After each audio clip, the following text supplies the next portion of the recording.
Danas pričamo o pornografiji, o tome koliko je opasna i šta možeš da uradiš da prekineš tu vrstu zavisnosti. Isto važi i za muškarce i za žene, s tim što možda za muškarce je ovo mnogo važnija tema. Tako da pogledaj video do kraja i saznaćeš tačno šta pornografija radi celom tvom biću, a sa druge strane kako da to prekineš i da shvatiš početak i kraj te vrste takozvane zavisnosti. Tvoj mozak izuzetna mašina za učenje i predviđanje, što je u ovoj temi mnogo važno. Iz kog razloga? Ako se stalno uzbuđujete dok gledate druge ljude, mozak može da nauči da ide uzbuđenje samo na tako nešto, a ne na stvarni kontakt. I onda, kada se to ponavlja iznova, pravimo problem. Rezultat može da bude da kod određenog broja muškaraca se nakon toga, nakon velike količine pornografije, neka čak i ne toliko velike, ali redovne, teže uzbuđuju jedan na jedan sa stvarnom pravom ženom. Takođe, dolazi do anksioznosti, do pada motivacije, generalno niza problema, a nešto od najopasnijih su svakako i erektilna disfunkcija ili prevremena ejakulacija.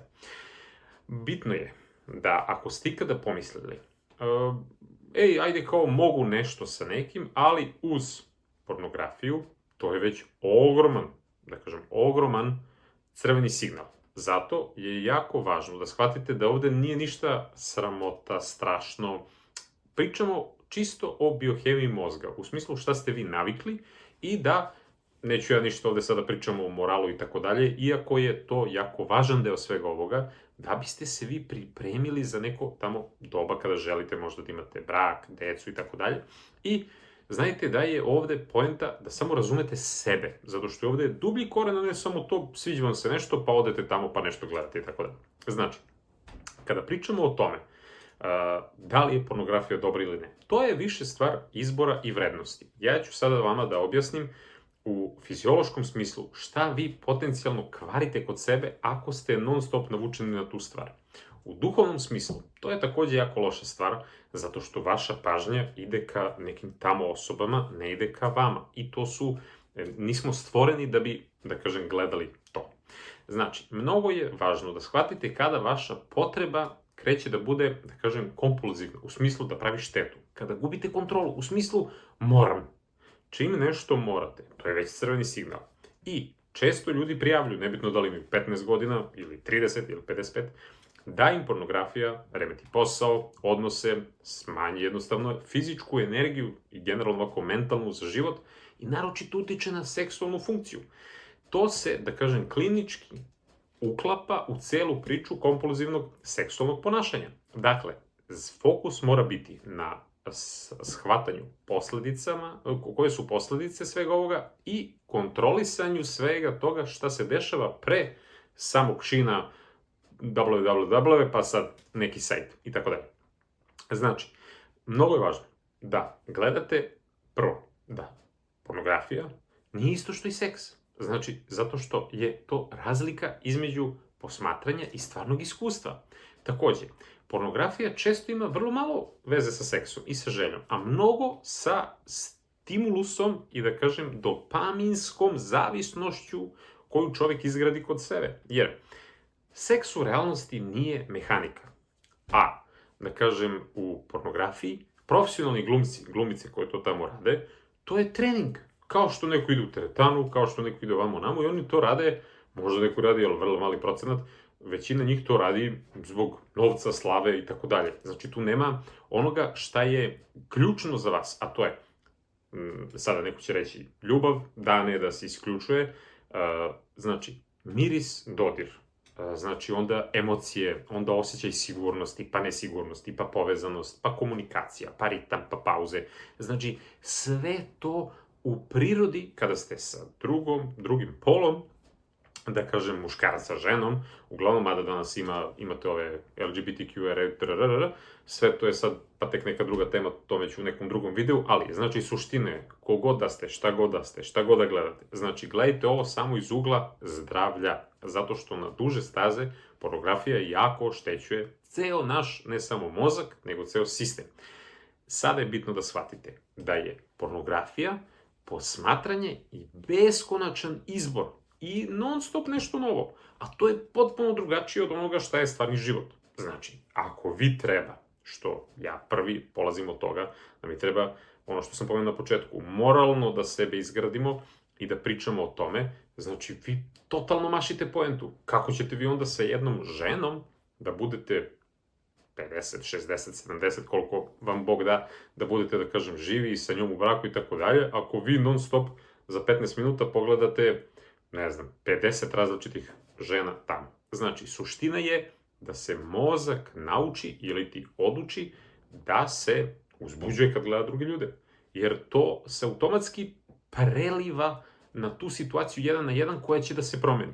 Naročito što je problem danas što mladi, izuzetno mladi, gledaju, koji možda imaju koji su osnovna škola i tako dalje, i onda oni postavljaju nerealno očekivanje. Isto važi za muškarce i za žene. Znači, ovde je suština da dopaminski sistem nije napravljen da te čini srećnim 24/7. On je tu da te gura u potragu. Kao kada smo, da kažem, mi, moja možda generacija, pre pojave interneta i tako dalje, pa nas interesuje neka devojčica, pa se mi interesujemo za nju, pa pričamo, pa da li ćemo da kupimo čokoladu, ružu, pa tad su se tek kasnije pojavili SMS, pa poruku samo cimneš i tako dalje, neke stvari. I ti, tipa da pomisliš, tipa seksualno nešto, prođe mesec, 2, 3 dok se vi upoznate, pa dok se vidite, pa dok to kliknite, da idete. Danas samo klinci jedni drugima pošalju sliku i to je to, idemo, akcija. Znači, a to sve ima veliki koren u pornografiji, zato što je to danas dostupno. Vraćamo se na dopamin. Suština je da hrana, voda, da kažem neki cilj koji imamo, veza, reprodukcija, to sve utiče dopamin, zato što je prirodno da imamo potragu, pa nagradu, pa smirenje, pa ponovo potragu. Kako vi možda imate potragu i nagradu kad samo kliknete 3 klika na telefonu ili na laptopu i sad izađe ne znam šta god vam padne, a ljudi imaju raznorazne pretrage, da tako kažem, neke čak, što je najopasnije, ekstremne, što vrlo verovatno nikad neće da dožive uživo. Znači, preterano potentni stimulusi, znači ekstremno, da kažem, ukusna hrana, ekstremna pornografija, ekstremna iskustva, dobijate jednostavno prenaglašene dopaminske vrhove, a zatim odmah ide mnogo veliki pad ispod početnog nivoa i zbog toga danas ljudi mnogo vole da gleda kako drugi ljudi jedu, kako drugi ljudi skaču, ne znam, onim padobranom ili rade neke ekstremne sportove. Isto važi za pornografiju. A vi to ne možete da iskusite u životu. I onda doživljavate prazninu, nervozu, razdražljivost, moždanu maglu i ponovo se vrtite u krug i ponovo tražite da se dopunite na malo. Znači, ovde je suština. Što je veći vrh, to je veći pad. Znači, i pad često ne ostaje na onom normalnom, nego ide ispod normala. Jer pornografija danas ciljano radi na destrukciji i porodici svega. Iz kog razloga? Zato što pornografija je izuzetno dostupna. Klik. Jeftina. Vi samo platite internet i već imate besplatno pornofilmove koliko hoćete. I ono najbitnije, anonimna je. U smislu, ne morate možda kao pre da odete možda negde, pa da tamo platite pa ono. Ne. Znači, iz udobnosti vaše kuće sakrijete se i tap. To još više pojačava rizik te kompulzije. I ono šta je suština, zašto, kako vreme ide, postaju sve više ljudi probirljivi, jednostavno traže eskalaciju. Znači, postoji taj obrazac. Ono što nam je redovno bilo možda u nekom vremenskom periodu dovoljno, vremenom postaje slabo. I onda osoba traži novije, intenzivnije, ekstremnije itd. Suština je, a pazite, da bi se izazvao isti efekat. Vi ćete istu, pod znacima navoda, srećicu da osetite i kad ste možda tamo pre mesec dana i sad.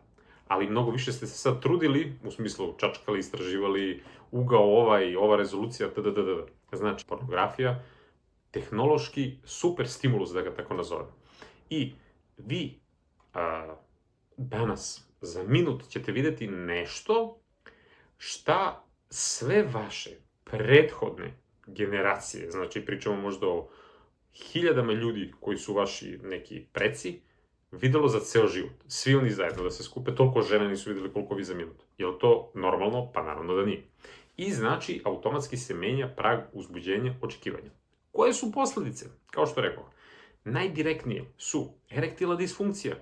Teško ćete dobiti ili zadržati uopšte erekciju. Onda prevremena ejakulacija. onda snižena želja, u smislu libido, smanjeno zadovoljstvo u realnom odnosu. Znači, naučni nalazi u vezi pornografije, znači, su poprilično jasni. Negde, po nekome, da kažem, će biti možda nešto sitno malo kao eto, čisto, kada možda nema dugo partnera i tako dalje, pa da kao pregura taj period. Tu je samo trening na sebi, u smislu koliko to vas rukovodi, a koliko vi rukovodite time. Ako traje erektilna disfunkcija, znači nemojte samo zbog pornografije to. Može biti i endokrini poremećaj, vaskularni, neurološki, psihogeni. Ima puno toga, zbog toga kod lekara odmah. Isto važi i za žene, u smislu da li se nešto dešava sa zdravljem generalno vama dole i tako dalje. Odmah kod ginekologa. Kada pričamo o dugotrajnim problemima sa seksualnom funkcijom i navikama koje mogu indirektno da doprinesu problemima u reproduktivnom planu, i tu ima povezanosti. Znači, poenta je, ako vidite da se nešto pogoršava sa vama, reagujte na vreme. Zato što seks nije samo čista fizikalija, laka atletika, ono znojanje, preskakanje i tako dalje, već tu ima komponente, naročito kada pričamo iz ljubavnog ugla, u smislu da vi volite tu osobu, znači da je tu uklopljen i i duh i telo. A telo je najniži nivo, najniži. A mi treba da pričamo o tome da smo kao dobri ljudi i tako dalje, tako dalje. Znači, razmislite o svemu. Ono što je takođe danas problem, zato što su se mnogi ljudi otuđili, u smislu, pogotovo osobe koje često imaju problema sa, da kažem, pornografijom, ili koje imaju problema sa izolacijom, socijalnom, često skliznu u to. Ne uvek, ali u većini slučajeva, zato što više vremena uz ekran, manje stvarnih aktivnosti. Nebitno da odete da kupite hleb, popričate sa prodavačicom. Prost primjer. Znači, pad produktivnosti takođe, posao, škola, sve to trpi. Zato što ste posle toga u onom osjećaju, jao, ponovo sam, pa da li sam trebao, da li nisam trebao, i vrtite se. Takođe, porast anksioznosti i depresivnosti, to je naročito primećeno kod mladih ljudi koliko pornografija to pogoršava. Naročito kada pričamo u odnosima, pa čak i finansijski problemi, zato što dosta ljudi plaća, pogotovo sada ovo što je strahota, ovo OnlyFans i tako te neke stvari, ljudi daju nenormalne sume novca. I na te pretplate, pre ono bilo na televizoru pa platite pretplatu, pa ne znam, na laptopu, pa sad svi na telefonima i tako dalje, tako dalje. Znači, znajte, ne pričamo mi ovde o tome da sad upiremo prstom na nekog i da kažemo ovo je karakterna mana. Ovo je, znači, kombinacija toga da vi neku stvar u svom životu koja vam izaziva stres ne rešavate, već ste našli kao potencijalno jednu od opcija da se osjećate malko bolje, pornografiju. I onda dobijete mali, kao dopaminski onaj šot, i onda ponovo se vrtite još više stresa i opet i onda navika se stvara. Znači, kada preterujete sa bilo čime, što iscrpljuje ritam sna, energije i samokontrole, vi ćete to da osjetite kroz celo zdravstveno stanje. Znači, pornografija, kao što rekoh, može ponekad nekome čak i da prije i da pomogne. Kada možda, to su, ne znam, neke duge pauze ili tako dalje, ali ponovo, to je jako opasna teritorija, zato što vrlo brzo možete da izgubite kontrolu i pokušate da prestanete, pa se vraćate. Treba vam sve više da bi se odradili, pod znacima navoda, remeti vam sve ovo što sam rekao, menja odnos prema partneru, zato što nezadovoljstvo se onda javlja, jer realno vaš partner ostaje isti ili čak kako vreme ide pada u vašim očima, a ovamo vam se, što kažu, 350.000 nijansi imate sive.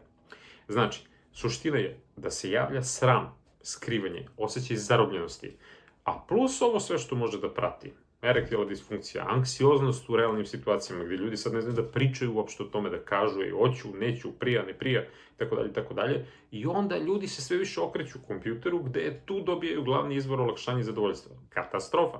Znači, kada ponašanje traje uprko šteti i izaziva takozvani distres ili funkcionalno oštećenje, to se uklapa onda u taj klinički okvir koji sam već pominjao. I znači, oporavak ne može da ide preko noći, oporavak je proces i ima tu više faza. Znači, ponekad ljudi ne vide problem.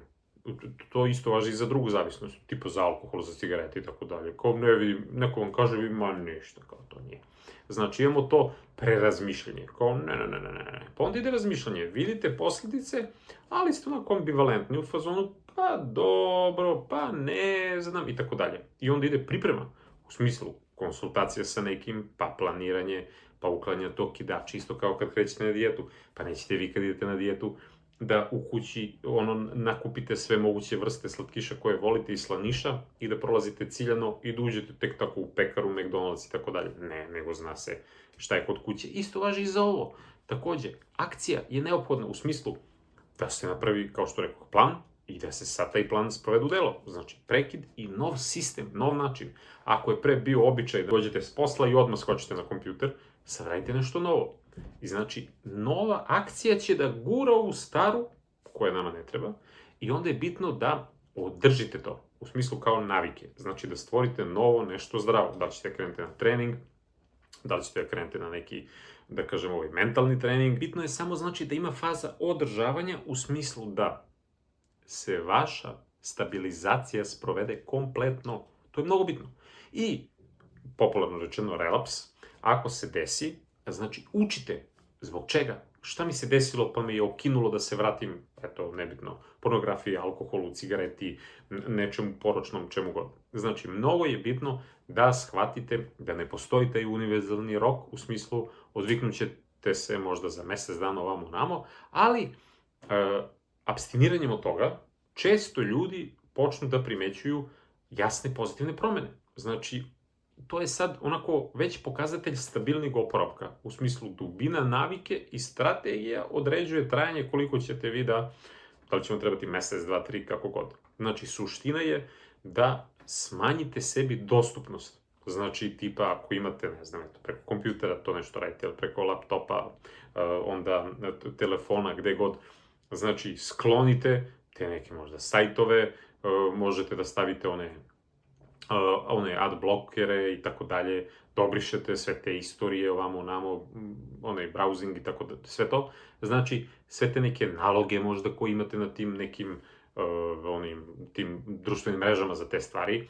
Pričajte sa nekim. Mnogo je bitno ponekad da osoba može isto da vas drži onako u stanju, aha, jel si dobro? Znači, imate dobrog druga ili drugaricu s kojim pričate o tome.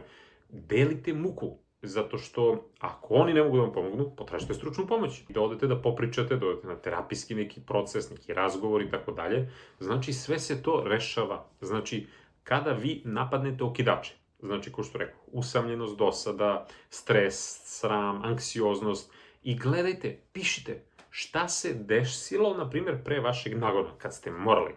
Kako se osjeća telo? U smislu, jao, srce mi lupa, stomak mi radi, jao, napetost toliko velika, moram. Šta je rutina, ko što rekao, dođete s posla? Pa onako, jeli ste, pa ajde pogledate 5 minuta, scrollujete. A sad, na društvenim mrežama, znači, to je katastrofa. Sve i svašta se nudi, samo, bukvalno jedan klik. Idi na moj link ovamo, idi na moj link onamo. Znači, bitno je da shvatite, znači, šta je to šta vas juri, to jest gura tamo, i šta vi radite po pitanju toga. I onda stavite, da kažem, neki okvir. Krenite polagano. Za mnogo od tih borbi u vezi nekih zavisnosti, prosta odlaganja, kontinuirana, daju veliki rezultat. U smislu, mnogo vam se sad, na primjer, gleda nešto i tako dalje, da se interesujete i tako to, a i kažete, aj za 5 minuta ću. Pa onda izdržite 5 minuta i radite nešto. Ajde još 5 minuta ću. I onda 5 po 5, posle 20 minuta, pola sata, nervni sistem počinje da se vraća na nešto drugo što je radio. Iz prostog razloga, zato što ste odložili tu kratkotrajnu neku stvar koja će vas, pod znacima navoda, zadovoljiti. Znači, možete da se istuširate ladnom vodom, da odjedan put odradite brzo nekoliko sklekova, čučnjeva, da izađete napolje sad na hladan vazduh na terasu, da pozovete nekog. Bilo šta, samo prekinite. I kako budete prekidali, bit će sve lakše. Ali da razumete šta je uzrok. Zato, ko što rekoh, pokrenite se, što kažu u zdravom telu, zdrav duh.